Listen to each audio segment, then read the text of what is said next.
ముందుగా మనం ఒక వచనం చదువుకుందాం బైబిల్ నుండి. మార్కు సువార్త 10వ అధ్యాయము 14 నుంచి 16 వరకు నేను చదువుతా, చూడండి.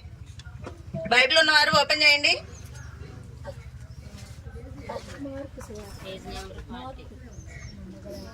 యేసు అది చూచి కోపపడి, చిన్న బిడ్డలను నా యొద్దకు రానియడి, వారిని ఆటంకపరచవద్దు, దేవుని రాజ్యము ఇలాంటి వారిదే.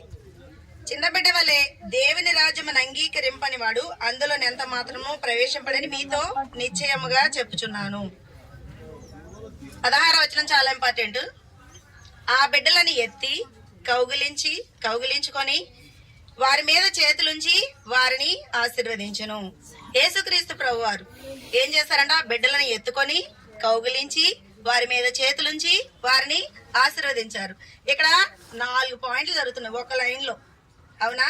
మీ మమ్మీ వాళ్ళు కూడా మిమ్మల్ని ఇష్టపడతారు కదా, ఎత్తుకుంటారు, ముద్దు పెట్టుకుంటారు, కానీ చేతులెత్తి వారు ఆశీర్వదించరు. ఇంకా వాళ్ళు యేసుక్రీస్తు ప్రభువారు ఆశీర్వదించారు. ఏ విధంగా అంటే భూలోకం నుండి పరలోకం రావడానికి కోసం ఆశీర్వదించాడు. తల్లిదండ్రులు మీకు కావలసిన అన్ని ఇస్తారు, కానీ పరలోక ప్రాప్తి వాళ్ళకి ఇవ్వడం వాళ్ళకి చేత కాదు. అది ఇవ్వగలిగింది ఒకే ఒక వ్యక్తి, ఆయనే ప్రభువైన యేసుక్రీస్తు వారు. అదేవిధంగా ఇంకో వచనం చదువుకుందాం. మొదటి యోహాను 4వ అధ్యాయము 4వ వచనం. చిన్నపిల్లలారా, మీరు దేవుని సంబంధులు, మీలో ఉన్నవాడు లోకంలో ఉన్నవాని కంటే గొప్పవాడు గనక మీరు వారిని జయించి ఉన్నారు. మీరు చిన్నపిల్లలా పెద్ద పిల్లలా? చిన్నపిల్లలు. ఎవరి సంబంధులు అంటే మీరు దేవుని సంబంధులు, ఇక్కడే ఉంది కదా. కానీ మీరు అపవాది సంబంధులు కాదు. అపవాది సంబంధులు అంటే ఎవరు? చెప్పిన మాట వినకుండా. ఇప్పుడు తిరువురులో దరిదాపుగా 50,000 మంది జనాంగం ఉన్నారు. పిల్లలు చూసుకుంటే 20,000 మంది అయినా ఉంటారు మినిమం. మరి ఇక్కడ మన చర్చిలోకి వచ్చేసి ఎంతమంది ఉన్నారు? 100 మెంబర్స్ ఉన్నారు. అంటే ఇక్కడ ఉన్నటువంటి మీరు ఎవరు సంబంధులు? దేవుని సంబంధులు. మీరు కూడా ఇంట్లో ఉండి టీవీ చూసుకుంటూ మళ్ళీ సెల్ ఫోన్ చూసుకుంటూ ఉండొచ్చు కదా. మరి ఎందుకు లేరు? మేము పిలవగానే వచ్చేసారు, దేవుని సన్నిధిలో వాక్యం వినడానికి వచ్చారు కాబట్టి మీరు దేవుని సంబంధులు. మీకు దేవుడు సిద్ధపరిచినటువంటి నిత్య రాజ్యం ఉందన్నమాట. అయితే ఇక్కడ మనం ఈ రోజు ఒక చిన్న స్టోరీ నేర్చుకున్నాం. ఉదయం మనం బైబిల్ నుంచి ఉన్నటువంటి ఒక స్టోరీ నేర్చుకున్నాం. ఏంటది? బిలాము. ప్రవక్త పేరు బిలాము, రాజు పేరు.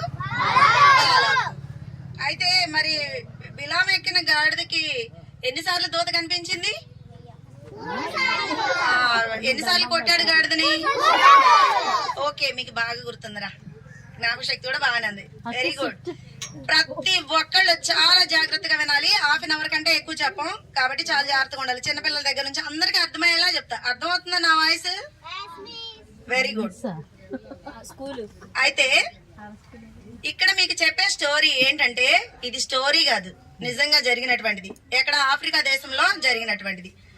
ఎవరు? ఇరోము అనే అమ్మాయి. ఇరోమో. ఏం పేరు? ఇరోమో. రక్షణ పొందిన ఆఫ్రికా దేశపు బాలిక ఇది ఈ అమ్మాయి. ఇప్పుడు ఆ అమ్మాయి ఉంది. అయితే దాని గురించి మనం కొన్ని విషయాలు నేర్చుకుందాం.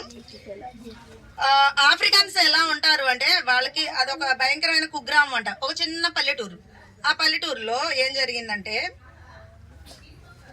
స్కూల్కి వెళ్ళడానికి ఇప్పుడు మీరు అందరూ స్కూల్కి వెళ్తున్నారు కదా, వాళ్ళ స్కూల్కి వెళ్ళడానికి ఏముండదు. తల్లిదండ్రులు ఇళ్లలో పని చేయడానికి, పొలాల్లో పని చేయడానికి వెళ్తారు. వాళ్ళతో పాటు పిల్లలు కూడా వెళ్తారు. మనకులాగా వేసుకోవడానికి వస్త్రాలు నిండుగా ఉండవు. ఏ చిన్న గుడ్డ మొక్కలు ఉంటాయంట వాళ్ళు చుట్టుకోవడానికి, ఆడపిల్లలకైనా మగపిల్లలకైనా. అయితే ఇక్కడ తన తల్లి ఇరోమో ఒక తండ్రి పేరు ఏంటంటే లోరియోము. ఆమెకి ఒక అన్నయ్య ఉన్నాడు. అమ్మ నాన్న నలుగురు ఉన్నారు. వాళ్ళ అన్నయ్య ఏం చేస్తాడంటే గొర్రెలు మేకలు కాయడానికి బయటికి వెళ్తాడు. వాళ్ళ అమ్మ తనతో పాటు పొలంలోకి వెళ్ళుద్ది. వాళ్ళ నాన్న ఏం చేస్తాడంటే ఊరి పెద్దలతో పాటు కొంచెం తీర్పు చేయడానికి, అంటే రచ్చబండ కార్యక్రమాలు అంటారు కదా, తెలుసా మీకు? బయట కూర్చొని, ఇప్పుడు మనకి కోర్టులో లాయర్లు జడ్జిలు ఉన్నారు కదా, న్యాయం తీరుస్తారు. అలాంటి ప్రోగ్రామే ఉందన్నమాట. అలాంటి పనులకి వాళ్ళ డాడీ వెళ్తాడు. అర్థమవుతుందా? అయితే ఈ పాపకి దరిదాపు మీ వయసే ఉండొచ్చు, 11-12 సంవత్సరాలు. మీకు అంత కూడా లేదేమో, కొంతమందికి ఉంది. అయితే ఇక్కడ ఆ దేశపు సాంప్రదాయ ప్రకారం ఏంటంటే, మన ఊర్లో మన దేశంలో మనం అమ్మాయికి పెళ్లి చేయాలంటే ఏం చేయాలి? మీకు తెలుసు కదా, మీకు తెలిసింది చెప్పండి. అమ్మాయికి ముందు అబ్బాయికి ఏమి ఇవ్వాలి? ముందు కట్నం కానుకలు అలాంటివి ఇవ్వాలి, అవునా? అయితే ఇక్కడ ఏంటంటే అమ్మాయిలే అబ్బాయికి ఇవ్వాలి మన దేశం ప్రకారం. వాళ్ళది ఆఫ్రికాలో అలా కాదంట, అబ్బాయిలే అమ్మాయికి ఇవ్వాలంట. ఎలా ఇవ్వాలి? 2 ఆవులు తీసుకొచ్చి ఆ పెళ్లి కూతురు తల్లిదండ్రులకి ఇచ్చేసి ఆ అమ్మాయిని పెళ్లి చేసుకొని వెళ్ళిపోవాలి. అయితే ఇప్పుడు ఈరోమా అనే అమ్మాయి ఉంది కదా, ఆ అమ్మాయికి పెళ్లి అయితే 2 ఆవులు వస్తే ఆ ఆవులు వాళ్ళ అన్నయ్యకి ఇస్తే వాళ్ళ అన్నయ్య ఇంకో పెళ్లి కూతురుని కొనుక్కొచ్చుకోవాలి. అర్థమైందా? ఆ విధంగా. అయితే ఈ అమ్మాయి ఎవరు అంటే సజీవ దిష్టి బొమ్మ. ఏంటంట? దిష్టి బొమ్మ అంటే తెలుసా మీకు? పొలాల్లో వరిగడ్డితో అంతా చుట్టేసి బొమ్మ ఇలా పెట్టేసి ఉంటది కదా, పక్షులు అవన్నీ పొలాల్లో ఉన్నటువంటి గింజలు అవేమి తినకుండా వాటిని వెళ్ళగొట్టడానికి వాటిని పెడతారనమాట. అర్థమవుతుందా? దాన్ని చూసి మనిషి అనుకొని పక్షులన్నీ పారిపోతూ ఉంటాయి.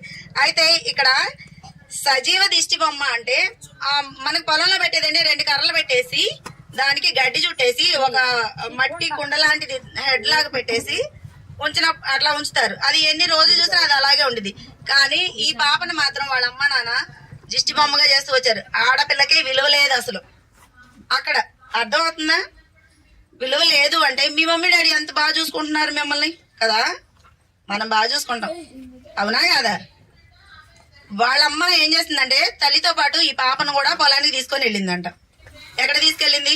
పొలానికి తీసుకెళ్లి పొలం మీద ఇలాంటి చెట్టు, అక్కడ చూడండి, ఎడవైపు చూడండి, అక్కడ ఓ చెట్టు కనపడుతుందా మీకు? ఆ చెట్టు పైన కర్రల మంచం లాంటిది ఉంటది కదా, అలా మంచం లాంటి మంచం ఒకటి పందిరి లాంటిది కట్టేసి దాని పైనుంచి ఆ అమ్మాయిని అక్కడ కూర్చోబెట్టి చిన్న మట్టి పిల్లలు ఉంటాయి చూడు, ఈ మట్టి ముక్కలు ఉంటాయి, మట్టి ముద్దలు, అవన్నీ ఆ అమ్మాయికి ఇచ్చేవాళ్ళు. ఇచ్చేసి పొలానికి ఈ చుట్టుపక్కల మనకు ఎంటీ ప్లేస్ కనపడుతుంది చూడండి ఒకసారి, ఇదంతా కనపడుతుందా? అలాగా అక్కడ నుంచి ఆ పొలం మూలల వరకు పెద్ద పెద్ద త్రాళ్ళన్నీ కట్టేసేవాళ్ళంట. కట్టేసినప్పుడు ఈ అమ్మాయిని పైన ఎక్కించి ఆ అమ్మాయి పైన కూర్చొని ఆ మంచి పైన ఏం చేయాలంటే పక్షులు ఇటువైపు వచ్చినప్పుడు ఈ తాళ్ళు లాగాలి, ఇటువైపు వచ్చినప్పుడు ఈ తాళ్ళు లాగాలి, ఎటు వచ్చినప్పుడు అటు అక్కడ ఉన్నటువంటి, ఇప్పుడు నేను దీన్ని ఊపుకొని ఇది ఊపిద్ది కదా, ఇలా లాగినప్పుడు అది షేక్ అయినప్పుడు అక్కడ ఉన్న పక్షులు వెళ్ళిపోతా ఉంటాయి అన్నమాట. కొన్ని మొండి పక్షులు ఉంటాయి, ఎంతసేపుకి ఇది ఊపడం వెళ్ళే మనుషులు ఎవరు రావట్లే మనల్ని కొట్టట్లేదని అనుకుంటాయి కదా, అనుకుంటాయా లేవా? కాకిపోద్దాకా వస్తుంది అనుకో, మనం ఇష్యూ అంటే ఏమవుద్ది? పోయిద్ది. కానీ అయినా సరే దాన్ని మనం ఏం చెప్పితే మళ్ళీ వచ్చింది. చూసారా ఎప్పుడన్నా? మీకు కాకులు తెలుసా? Very good. అయితే ఈ పాప ఏం చేసిందంటే మొండి పక్షులు ఉన్నట్టు అవి వెళ్ళకపోతే చిన్న చిన్న రాయి ముక్కలు తీసుకొని వాటికి ఇసరడం స్టార్ట్ చేసింది అనమాట. రోజంతా ఆ అమ్మాయి ఆ పక్షులు చుట్టుపక్కల ఉన్నట్టు ఆమె కూర్చున్న ప్లేస్ లో నుంచి ఈ తాళ్ళన్నీ కదిలించడం, ఇటువైపు పక్షులు వస్తే అటువైపు కదిలించడం, మళ్ళీ వెళ్ళని వాటికి ఆ రాళ్ళు ముద్దలేయడం చేస్తా ఉంది. అయితే రోజు వేయాలి అలాగా, ప్రతిరోజు ఉదయం నుండి సాయంత్రం వరకు. ఎప్పటి నుంచి ఎప్పటి వరకు? ఆ అమ్మాయికి భోజనం ఏంటో తెలుసా? కొన్ని శనగలు ఇచ్చేవాళ్ళు అంట, వేరు శనగలు పచ్చివి. ఆ వేరు శనగలు తిని అలా ఉండేది. ఆ పాప కనిపించేదంట. అందరితో పాటు నేను కూడా చెట్టు నీళ్ళలో కూర్చొని వాటర్ తాగుతూ చక్కగా పిల్లలతో పాటు ఆడుకోవచ్చు కదా అని చెప్పేసి ఆ అమ్మాయి చాలా అట్లా కోరిక ఉండేదంట. కానీ ఆ అమ్మాయికి ఆ అవకాశం లేదు. వాళ్ళ అన్నయ్య ఏమో గొర్రెలు మేకలు గాయడానికి వెళ్ళిపోతాడు, వాళ్ళ నాన్న ఎటా వెళ్ళిపోతాడు, వాళ్ళ అమ్మ వచ్చేసి పొలంలో పనిచేస్తా ఉండేది. మళ్ళీ సాయంత్రం అయ్యేసరికి వంట చెరుకు అంటే చెట్టు ఎండిపోయిన పొలాలు ఉంటాయి కదా, మనకిలాగా గ్యాసులు లేవు అప్పుడు. ఆ పొలాలన్నీ ముక్కలు కొట్టేసి వాటిని తల మీద పెట్టుకుని ఇంటికి వెళ్ళి మళ్ళీ పొయ్యి వెలిగించి కొంచెం ఏదో వండుకొని తినడం అనేది జరిగింది అనమాట. అయితే రోజు ఇదే పరిస్థితి. ఆ అమ్మాయి ఒక రోజు ఏం జరిగిందంటే ఒక కొండ ప్రాంతం, చాలా పెద్ద కొండ, అక్కడికి ఎక్కి కొండ అవతల దిగి పొలానికి వెళ్ళాలి. మళ్ళీ ఇంటికి రావాలంటే ఆ పొలంలో నుంచి మళ్ళీ కొండ ఎక్కి దిగి ఇంటికి రావాలన్నమాట. అయితే రోజు ఇలానే జరుగుతుంటే ఒక రోజు ఆ అమ్మాయి ఏం చేస్తుందంటే బాగా ఆ రాళ్లు విసరటం, మళ్ళీ ఆ బలం అంతా ఉపయోగించి ఆ తాళ్లు లాగడం పక్షుల కోసం. అలా చేసినప్పుడు చెయ్యిలన్నీ నొప్పులు వస్తున్నాయి, 2 చేతులు.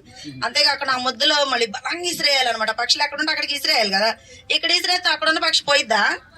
పోదు. మరి అంత దూరం వేయాలంటే కొంచెం బలం ఉపయోగించాలి. ఎక్కింది, చాలా కష్టంతో ఎక్కిన తర్వాత ఏమైందంటే ఆమెకే కళ్ళు తిరుగుతున్నాయి. ఆ మంచి చివరికి వచ్చేసిందిరా. వాటిని లాగడానికి కూడా శక్తి సరిపోవట్లా, ఆ రాళ్ల ముద్దలు ఇసిరేయడానికి కూడా ఆమెకి శక్తి సరిపోవట్లా. అయితే ఆమె ఏం చేస్తుందంటే అయినా సరే బలవంతా కూడబెట్టుకొని ఒక్కొక్కటి వేస్తూ మంచి చివరకు వచ్చేసి ఆ చెట్టు పైనుంచి కింద పడిపోయింది. కింద పడిపోగానే ఇగో చూడండి ఇక్కడ ఏమైంది, తోటలో పడిపోయింది. కింద కంకులన్నీ ఉంటాయి కదా, కంకులన్నీ చాలా పెద్దగా ఉంటాయి. ఆ చెట్లు జొన్నలు మొక్కజొన్నలు అవన్నీ ఉంటాయి కదా, అవి చెట్లు చూడు ఎంత పెద్దగా ఉన్నాయి, ఎంత పెద్దగా ఉన్నాయి. ఆ పాప ఇక్కడ నుంచి ఆ చెట్టు మీద నుంచి పడిపోయింది. పడిపోగానే ఆమెకి చెయ్యి విరిగిన సంగతి ఆమెకు తెలియదు. కానీ ఓపిక లేదు, ఫీవర్ వచ్చింది, తలనొప్పి. తను అనుకుంటుంది ఆ రోజుల్లో ఏదైనా అనారోగ్యంగా ఉంటే ఏం చేస్తారంటే ఇప్పుడు కూడా చేస్తున్నారు అలాగా. తలనొప్పి వచ్చిందంటే అది సాతాన్ పడితే అలాగా దయ్యం పట్టిందని చెప్పేసి అజోక్ అనే దురాత్మ పట్టింది. ఆ దురాత్మ పడడం ద్వారా ఆమెకేమైందంట, అట్లా తలనొప్పి వస్తుంది, ఫీవర్ వచ్చినట్లుంది, చెయ్యి ఇరిగింది. ఓ దురాత్మ నాపై బాగా పనిచేస్తుంది అంటే నేను దీన్ని ఎలాగైనా సరే దీన్ని వదిలించుకోవాలి, అప్పుడు మాత్రమే నాకు ఆరోగ్యం వచ్చింది అనుకుందంట. ఆ అమ్మాయి అలాగే ఉంటే ఎంతసేపు చూసినా గానీ ఈ అమ్మాయి లెగవలేకపోతుంది.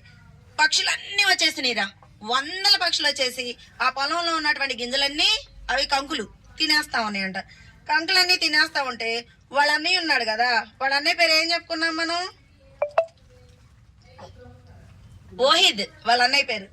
వాళ్ళ అన్నయ్య వచ్చేసి ఏం చేస్తాడంటే పిలిచాడు, ఇరోమో ఎక్కడున్నావు నువ్వు, ఇరోమో పక్షులన్నీ వచ్చేసి మన పంట అంతా తినేస్తాను, ఎక్కడున్నావు అని పెద్ద పెద్దగా అరుస్తుండే. ఆ పిల్లకి వినపడుతుంది, వాళ్ళ అన్నయ్య పిలిచేది వినపడుతుంది. కానీ లెగవడానికి ఆ అమ్మాయికి ఏం లేదు, ఓపిక లేదు. ఆ అమ్మాయి అని పలకడానికి కూడా లేదు. అయితే ఎట్టకేలకు వాళ్ళ అన్నయ్య ఏం చేస్తాడంటే ఆ అమ్మాయిని కనుగొన్నాడు. వచ్చి చూశాడు వాళ్ళ చెల్లిని. వచ్చి చూసి, నువ్వు అమ్మన్నట్టే నువ్వు బద్దకస్తురాలివి, నువ్వు చాలా సోమరివి. అమ్మ నిన్ను సోమరి అంటే నేను వెళ్ళలేదు, కానీ నువ్వెందుకు ఇక్కడ కింద పడుకున్నావు, నువ్వు కింద పొలంలో పడుకొని నిద్రపోతున్నావేంటి, పక్షులన్నీ వచ్చేసి తినేస్తున్నాయి కదా, ఆ పంట పక్షులన్నీ తినేస్తే రేపటికి మనకు తినడానికి ఏమీ ఉండదు. తొందరలో ఎక్కువ పంట పండింది అనుకో సంవత్సరం మొత్తం తినొచ్చు, అదే తక్కువ పంట వచ్చింది అనుకో ఎంతకాలం వచ్చింది, కొంతకాలం ఏమొచ్చింది అని చెప్పేసి వాళ్ళ చెల్లి దగ్గరికి అరుచుకుంటూనే తిట్టుకుంటూనే వచ్చేసాడు దగ్గరికి. వాళ్ళ అన్నయ్య చెప్పే మాటలో కొంచెం ప్రేమగా అనిపించిందంట, కానీ ఈ అమ్మాయి నమ్మలేదు. ఎందుకంటే ఈ అమ్మాయి పెళ్లి చేసిన తర్వాత ఆయన పెళ్లి చేసుకోవాలని కదా, అంటే పెద్దది అయిన తర్వాత. వాళ్ళు ఏంటి 12-13 సంవత్సరాలు రాగానే పెళ్లిళ్ళు చేసేస్తారు, చదువుకోరు కాబట్టి, అర్థమవుతుందా. కానీ వీళ్ళకి ఎవరికి బట్టలు లేవు కదా. తర్వాత దగ్గరకు వచ్చి చూసే వాళ్ళ అన్నయ్య దగ్గరకు వచ్చి వాళ్ళ చెల్లిని ఇలా పట్టుకోగానే ఒళ్ళంతా కాలిపోతుందిరా. ఆ పిల్లకి లేచే శక్తి కూడా లేదు. అన్నయ్య నేను లెగవలేను, నాకు ఓపిక లేదు, నాకు ఫీవర్ వచ్చినట్టుంది, నా తలంతా నొప్పి వస్తుంది, అజోక్ అనే దురాత్మ నాలో ఎక్కువగా పనిచేస్తున్నట్టుంది, మరి డాడీని నాన్నని విలువ అని చెప్పిందంట. తర్వాత ఏమైందంటే వాళ్ళని చూసి పరుగున పరిగెత్తుకుంటూ వెళ్ళి పొలంలో పనిచేస్తున్న వాళ్ళ అమ్మకి వెళ్ళి, అమ్మ చెల్లి కింద పడిపోయింది, బాగలేదు, చెల్లికి జ్వరం వచ్చింది అని చెప్పేసి వాళ్ళ అమ్మకు చెప్పడం జరిగింది. అప్పుడు వాళ్ళ అమ్మ కూడా పరుగున వచ్చి చూసింది. వచ్చి చూసేసరికి ఆ పిల్ల అక్కడ ఉంది, కింద పడుకొని ఉంది. ఇదిగో వాళ్ళ అమ్మకు కూడా బట్టలు ఉన్నాయా, వాళ్ళకి అసలు వస్త్రాలే సరిగా ఉండవు. ఎందుకంటే భద్రాచలం సైడ్ వైపు చూస్తే మనకి మొన్న కోయ ఆంటీ వాళ్ళు వచ్చి కొన్ని పాటలు నేర్పించారు. వాళ్ళకి ఏమి ఉండవు, వాళ్ళు ఏం తింటారంట, పుట్టలో వచ్చేటువంటి శత పురుగులు అవి తీసుకొని తింటారంట, మంచి పుట్ట మన్ను తీసుకొని తింటారంట. ఆక చెబుతుంటే నాకు అనిపించింది, ఆమె ఇప్పుడు గొప్ప పాస్టమ్ గారు కదా, మరి ఆంటీ వచ్చింది కదా మనకు మొన్న, కొలసాలోనో నీ దేవే నాకు, లెక్కవాటలోనో నీ పనుంగు. ఎట్లా అది మనది, కొలసాలోనో నీ దేవే నాకు, లెక్కవాటలోనో నీ పనుంగు, కొలసాలోనో నీ దేవే నాకు, లెక్కవాటలోనో నీ పనుంగు. ఇలా వాళ్ళు కూడా బట్టలు లేకుండా ఎక్కువ వస్త్రాలు ఏమి ఉండవు, ఏవో పూసల దండలు వేసుకొని గవ్వలు అవంటాయి కదా, వాటితో చేసుకున్న దండలు అవన్నీ వేసుకొని ఉంటారన్నమాట. అయితే వాళ్ళ అమ్మ వచ్చేసి ఇరోమో అని పిలిచి చూసింది. ఆ పిల్లని మళ్ళీ ఎత్తుకోలేదు వాళ్ళ అమ్మ. ఎంత కష్టం మీద నేను డాడీకి చెప్తా, నువ్వు చెల్లిని ఇంటికి తీసుకెళ్ళని చెప్పేసి వాళ్ళ అన్నయ్యకి అప్ చెప్పేసి ఆమె పరుగున వాళ్ళ ఆయన దగ్గరికి వెళ్ళిపోయింది, వాళ్ళ డాడీ దగ్గర, ఇరోమో వాళ్ళ నాన్న దగ్గరికి వెళ్ళిపోయింది. ఎవరు, వాళ్ళ అమ్మ. వెళ్ళిపోయి ఇళ్లలో ఎక్కడో తీర్పు తీరుస్తున్నాయి. వాళ్ళ ఇల్లు ఎలా ఉంటాయంటే గుండ్రంగా సుట్టిళ్ళు అంటారా, చిన్నగా ఉంటాయి, హట్స్ తెలుసు కదా మీకు. అయితే వాటిలో స్ట్రైట్ గా మనం ఇలా నిలబడి వెళ్ళడానికి ఉండదు, లోపలికి పాకుతూ వెళ్ళాలంట. అయితే ఇక్కడ చూడు, వాళ్ళమ్మ వాళ్ళ నాన్న పిలవడానికి వెళ్ళి, రారా నువ్వు త్వరగా వచ్చేయి, ఏదో కీడి శంకిస్తుంది, పాపకు బాగలేదంట అని చెప్పేసి వాళ్ళ నాన్న చెప్పడం జరిగింది. ఇప్పుడు ఆ పిల్ల ఎక్కడుంది? పొలంలో ఉంది. పొలంలో నుంచి ఇంటికి రావాలి అంటే చాలా రాళ్ల మార్గం, పర్వతం పైన ఎక్కి, పొలం అవతల ఉంది కదా, మళ్ళీ ఆ పర్వతం ఎక్కి అక్కడ నుంచి దిగి ఇంటికి రావాలి. ఎట్టకేలకు ఇంటికి వచ్చేసింది. ఇంటికి వచ్చిన తర్వాత ఇంట్లోనే ఉండిపోయింది. కానీ నడవడానికి కూడా అమ్మాయికి ఓపిక లేదు. వాళ్ళ అమ్మ ఏం చేస్తుందంటే వాళ్ళ డాడీతో చూస్తుంది, వాళ్ళ నాన్నతో. ఇక వాళ్ళ అమ్మ వాళ్ళ నాన్నకు కూడా బట్టలు లేవు, ఉన్నాయా? ఏదో చిన్ని ముక్కలు ఉన్నాయి. బట్టలు వేసేవాళ్ళు కూడా అక్కడ ఏమి ఉండరు. అవ్వ అదములు అప్పుడు ఏం చుట్టుకున్నారా? ఆకులు కచ్చడములుగా చేసుకొని వాటిని చుట్టుకున్నారు కదా. అలాగే ఈ చిన్ని బట్టలతో వీళ్ళు బట్టలు కొనుక్కోవాలంటే సిటీ రావాలి. సిటీ వచ్చి కొనాలంటే ఏం చేయాలి? మరి ఏదో పంట, వాళ్ళు పండించిన పంటనే అమ్మేసుకుంటే కొంచెం డబ్బులు వస్తే వాటిని అమ్మి కొనుక్కోగలరు. కానీ వాళ్ళకి తినడానికే తినలేదు, ఇంకేం కొంటారు? అయితే ఈ అమ్మాయి ఏం చేసిందంటే వాళ్ళ నాన్నతో చెప్తూ వచ్చింది, సరే దురాత్మ బాగా పనిచేస్తుందని చెప్పారు కదా, ఆ అమ్మాయిని మాంత్రికుడి దగ్గర తీసుకెళ్లాలన్నారు. ఎవరి దగ్గరికి? మాంత్రికుడు అంటే ఎవర్రా తెలుసా? ఎవరు? బోధవైద్యుడా? వెరీ గుడ్ అబ్బా, సూపర్. ప్రజృతి క్లాప్స్ కొట్టండి, small claps. 1 2 3 4 5 6 7 9 10. Sound less claps అనమాట.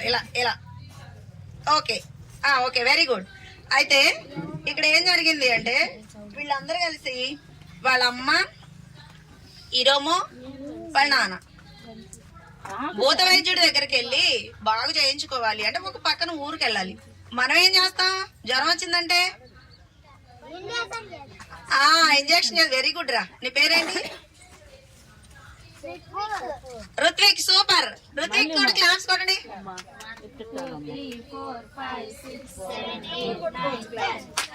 Give your big hand. 1. Very good. Stop it. అయితే ఇక్కడ ఈ పాపను తీసుకొని పక్కన ఊరికి వాళ్ళ అమ్మ నాన్న తీసుకొని వెళ్తున్నారు. ఎవరి దగ్గరికి అంటే ఒక భూత వైద్యుడు. భూత వైద్యుడు అంటే ఎవరు అంటే వాడి ఇల్లు ఎలా ఉంది అనేది ఎట్టకేలకు దగ్గరికి వెళ్ళారు. ఆయన ఇల్లు చూడండి ఎలా ఉందో. భూత వైద్యుడి ఇల్లు ఒక సుట్టిల్లు, భయంకరంగా ఉంది. చూడండి, కనబడుతుందా? ఆ ఇంటి ముందు ఏమున్నాయి? పెద్ద పెద్ద డ్రమ్స్ ఉన్నాయి, ఏవేవో పిచ్చి పిచ్చి డ్రమ్స్, కొన్ని కుండలు ఉన్నాయి. బోన్స్ ఉన్నాయి ఇక్కడ, బోన్స్ కూడా ఉన్నాయి. అయితే అవన్నీ బయటే అంత భయంకరంగా ఉంది, ఎంత మురికిగా, చాలా అసహ్యంగా రోతగా ఉందంట. మేక వెంట్రుకలు, ఏవేవో జంతు చర్మాలు, పిచ్చి పిచ్చి అన్నీ ఉన్నాయంట. అయితే వాళ్ళ అమ్మ నాన్న ఏం చేశారంటే భూత వైద్యుడి దగ్గరికి వెళ్ళి, ఇంటి లోపలికి వెళ్ళకూడదు, ఆ భూత వైద్యుడు అధిపతి అని పిలవాలంట. అతన్ని అధిపతి అని పిలిచినప్పుడు వాడు లోపలుండి బీరు తాక్కుంటూ, ఎవరు వచ్చారు అంటే మేము మీ దగ్గరికి వైద్యం కోసం వచ్చాము, పలానా గ్రామం నుంచి వచ్చాం. Please silence, all of you, don't talk. Put finger, all of you, listen carefully. ఓకేనా? కొంచెం సేపే చెప్తాను, వినండి. అయితే ఏం చేస్తారంటే ఇప్పుడు మీకే చెప్పేది ఇది. ఈ లోపలికి వెళ్ళాలి అంటే ఎవరికైనా భయమే కదా. భూత వైద్యుడు ఏమైనా మంత్రిస్తాడేమో, ఆ మంత్రం మన మీద పనిచేస్తుందేమో అని చెప్పేసి భయం ఉండిద్ది కదా. అయితే అక్కడ జరిగింది ఏంటంటే భూత వైద్యుడు ఇంటి లోపలుండి బీరు దాక్కుంటా అన్నాడంటే, ఏంటి మేకల అరుపులు, గొర్రెల అరుపులు ఏమి వినబడట్లేదు, ఒట్టి చేతులతో వచ్చారా మీరు? మీకు నేను మందు ఎందుకు ఇస్తాను? నేను మందు ఇవ్వను అన్నాడంటే, లేదు మేము మీకు తగినటువంటి పారితోషికం తీసుకునే వచ్చాము, మా పాపకి ఫీవర్, జ్వరం వచ్చింది, తలనొప్పి వస్తుంది, కొంచెం మంది ఇవ్వండి అని చెప్పేసి భూత వైద్యుడి దగ్గరకు వస్తే, లేదు ఇప్పుడు మీ దగ్గర నాకు ఏ వాసన రావట్లేదు, జంతు వాసన, కాబట్టి మీరు వెళ్ళిపోండి అన్నాడు. లేదు ఉన్నాయి అని చెప్పేసి అలా ఆవిడ గబగబా వెళ్ళిపోయి 2 కోళ్లు తీసుకొచ్చిందంట. ఆ కోళ్ళు ఏంటంటే ఒకటేమో ముసిల్ది, ఇంకోటేమో కన్నుపోయిందంట, గుడ్డిది.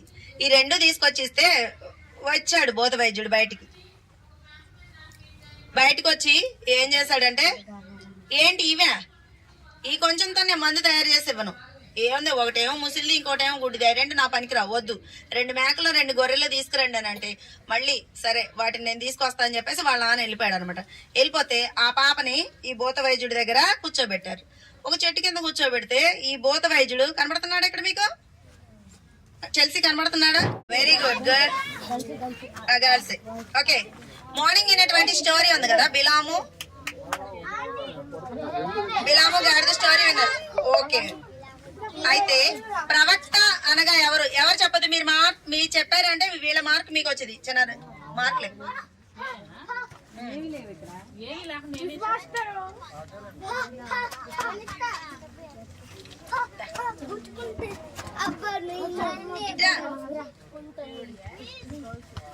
Girls ready? మీ రెడీ? ఏ బాయ్స్ ఆర్ యు రెడీ? ప్రవక్త అనగా ఎవరు? గర్ల్స్ ఒక్కరు అనుకొని చెప్పాలి. Groupism questions are not allowed. ప్రవక్త అయిపోయింది. Chance miss. బాయ్స్ ఆగు. ప్రవక్త చెప్పాలి. అసలు ప్రవక్త అంటే మీనింగ్ ఏంటి? అమ్మలే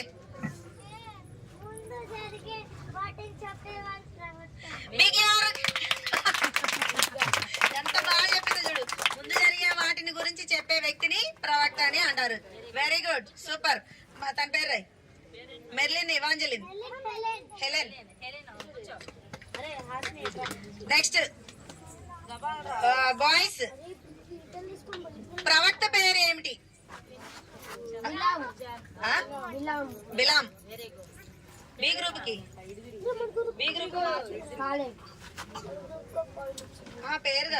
పేరొద్దు. ఇద్దరు చెప్పలేదు. ఆ అమ్మాయి ఎక్స్ట్రా చెప్పింది కాబట్టి ఆ అమ్మాయి ప్రైజ్ వచ్చేది. వేరే అమ్మాయిలు చెప్పలా, అబ్బాయి చెప్పలా. వాళ్ళు చెప్పకపోతే టీచర్ పోలింది. ఓకే గర్ల్స్, రాజు పేరు ఏంటి? అలే బాలాకు. సిరాన్ బాయ్స్, మోయాబీలకు రాజు ఎవరు? ఆ రాజు పేరు. మోయాబీలకు రాజు ఎవరు? ఆ రాజు పేరేంటి? Boys, not girls. సిరాన్ నించున్నా కానీ మారిపోయింది. బాలీకు కాదు, బాలాకు. ఓకే, బాలాకు. సిరాన్. నెక్స్ట్ గర్ల్స్, బిలాము ఇశ్రాయేలీలను శపించమని చెప్పడానికి ముందు ఆయన ఏం చేశాడు? వెరీ గుడ్, ప్రార్థన చేశాడు. Very good. నెక్స్ట్ బాయ్స్, ప్రజలు ఏం చేస్తున్నారు? బిలాము ప్రార్థన చేస్తున్నాడు, ప్రజలు ఏం చేస్తున్నారు? వెరీ గుడ్, ప్రజలు నిద్రపోతున్నారు. ఓకే గర్ల్స్, మన నోట ఏ భాష రాకూడదు? ఎస్, దుర్భాష. బూతులైనను, పోకిరి మాటలైనను, దుర్భాష ఏది మనకి రాకూడదు. Very good సిడా. బాయ్స్, దేవుని నుంచి ఎలాంటి మాట వచ్చింది? ఏ మాట? దేవుని నోట వచ్చినటువంటి మాటలు ఎలా వచ్చినాయి? ఎలాంటి మాట? ఏ మాట? ఎలా ఉంది ఆ మాట? రెండు అక్షరాలే. తాతాలో ఉంది ఆ అక్షరం. రెండు అక్షరాలు చెప్పాలి. Girls, girls no. దయగల మాటలు. మార్క్స్ కొట్టు. క్వశ్చన్ మాస్టర్, క్విజ్ మాస్టర్ కి. నెక్స్ట్ గర్ల్స్, బిలాము వాహనం ఏంటి? వెరీ గుడ్, గాడిద. నెక్స్ట్, ఏలియాకు ఆహారం తెచ్చింది ఎవరు? ఏ జంతువు? అమ్మాయిలకి మైనస్ చెయ్యి.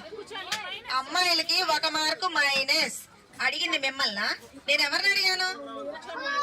బాయ్స్ కదా, మరి వాళ్ళు కదా చెప్పాలి. మరి మీరేం చదువుతున్నారు? ఇంక ఈసారి వీళ్ళని అడిగితే మీరు చెప్తే మీకు మైనస్ మార్క్స్ ఉంటాయి. ఓకేనా? గాడిదకు, మళ్ళీ బాయ్స్ కి, కత్తి పట్టుకొని, గాడిదకు కత్తి పట్టుకొని ఎదురుగా ఎవరు కనిపించారు? Groupism questions are not allowed. Sit down all of you. Very good, very good. బాగున్నారా మీరు? సూపర్ అసలు. నెక్స్ట్, బిలాము గాడిదను ఎన్నిసార్లు కొట్టాడు? గర్ల్స్. బాయ్స్ కి మైనస్ మార్క్స్. Sit properly. మీకు చిన్నారి అక్కడికి వెళ్ళి కిరీటం పెట్టండి పిల్లలకి. చిన్న చెప్తున్నారు మైనస్ మార్క్ ఎంత తెచ్చుకుంటున్నారు. పిల్లలు క్లంజీగా అయిపోతున్నారు నాన్న. అలా కాదు.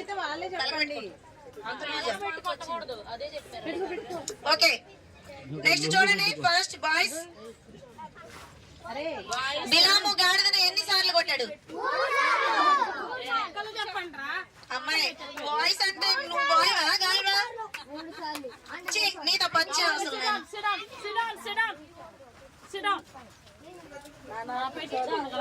Okay girls. బిలాము ఇశ్రాయేలీలను శపించాడా ఆశీర్వదించాడా? Very good girls. మార్క్ ఇప్పుడు. అరే ఆంటీ మీకు మార్నింగ్ ఒక వాక్యం నేర్పించారు. మొదటి తిమోతి పత్రిక 6:10 ఏ అపేక్ష సమస్తమైన కీడులకు మూలం. డాష్ అపేక్ష సమస్తమైన కీడులకు మూలం. 1 2 3 no time up girls. Yes ధనాపేక్ష సమస్తమైన కీడులకు మూలం. కాబట్టి ధనం మీద ఆశ ఎవరికి వద్దు. అది మాత్రం ఉంటే చాలు. అర్థమవుతుందా? ధనం పొందాలని ఆశపడద్దు. Very good. మార్నింగ్ అందరూ చాలా బాగా చెప్పారు. కాబట్టి మీరందరూ అందరికి గిఫ్ట్లు ఉంటాయి. కాబట్టి మీకు మీరే క్లాప్స్ కొట్టారు. మీకే 1 2 3 4 5 6 7 8 9 10. Very good. ఇరమో అనే అమ్మాయి ఏ దేశస్తురాలు? బాయ్స్ కి బాయ్స్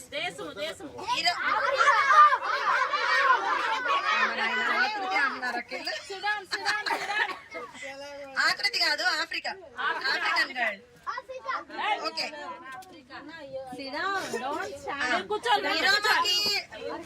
వివాహం జరిగిందనుకో ఎన్ని ఆవులు ఇవ్వాలని ఆనవాయితీ. Very good. Next boys. Boys ఇరోమాను వాళ్ళ అమ్మ నాన్న ఏ దిష్టి బొమ్మగా చేసి పెట్టారు? దిష్టి బొమ్మ. ఒక దిష్టి బొమ్మ. ఏ దిష్టి బొమ్మ?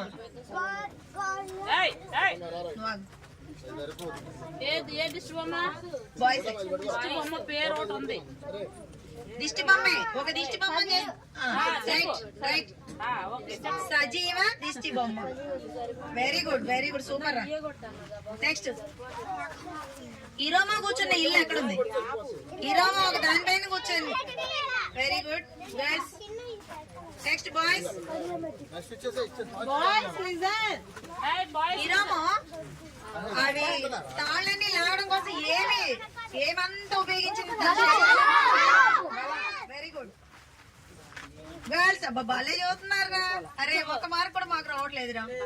Very good. నెక్స్ట్ ఇరోమో చెట్టు మీద నుంచి కింద పడినప్పుడు ఆమెకి ఏం ఇరిగింది?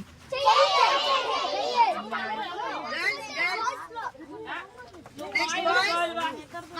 కిరీటాన్ని పెట్టుకున్న వాళ్ళంతా దయచేసి కూర్చోవాలి. దయచేసి కిరీటం పెట్టుకున్న వాళ్ళందరూ కూర్చోండి.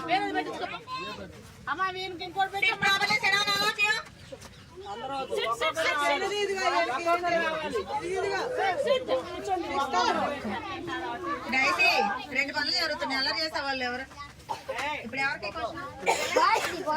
Okay boys. Very good. శరీరంలో ఒక దయ్యం ఉందన్నారు. ఒక భూతం, ఒక దురాత్మ. ఆ దురాత్మ పేరు అజాక్. వెరీ గుడ్ బాబాయ్. నాకే గుర్తులేదు. Super. Ram. Very good Ram. Super అక్క. Next girls. ఇరోము ఫస్ట్ చెయ్యి విరిగింది కదా. విరిగినప్పుడు మంచం మీద నుంచి ఎక్కడ పడింది? వెరీ గుడ్ నేల మీద పడిపోయింది కదా. బాయ్స్. ఇరోమో పడిపోయినప్పుడు ఇరోమోని నయం చేయించడానికి ఎవరి దగ్గర తీసుకెళ్లారు? మాంత్రికుడు, భూత వైద్యుడు. Very good girls. భూత వైద్యుడిని ఏమని పిలిచేవాళ్ళు? కాదు, ఇరోమో వాళ్ళ డాడీ ఏమని పిలిచాడు?